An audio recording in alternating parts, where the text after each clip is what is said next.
Check out the latest highlights from the Nourishing You podcast. And I'm thinking there's probably a couple different mechanisms at play with the whole calorie restriction thing. Is number one, just having enough nutrients to make those hormones. But then number two, it's a stressor to the body, right? Because the body thinks it's starving. It thinks it has, and it's not a safe place to reproduce. So even if you're not wanting to reproduce right now, you're not wanting to get pregnant, your body doesn't know where your head is on getting pregnant.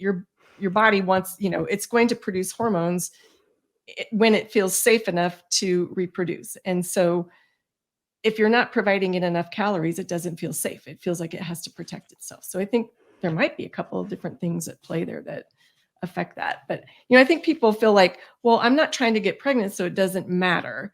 But the body, it's its own thing going on in the background with, I'm going to be as healthy as I can be and reproduce at any point in time when I feel safe to do it.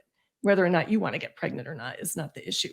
But yeah. Well, and there's other symptoms that can crop up, So if you're, for example, in that example where you're not getting enough overall calories, for example, often, not always, because people are different, right? But often you're having someone who's also feeling kind of tired, maybe having a hard time getting out of bed, maybe having a hard time sleeping, maybe having these like really ridiculous PMS symptoms. And so, even if you're not trying to conceive, having imbalanced hormones throughout the menstrual cycle can cause other potential issues that are uncomfortable and not great.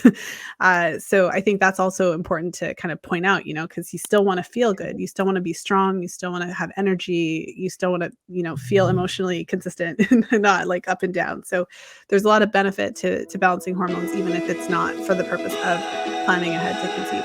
If you enjoyed this short episode, check out our full library on our NAMP YouTube channel, where you can catch up or learn more.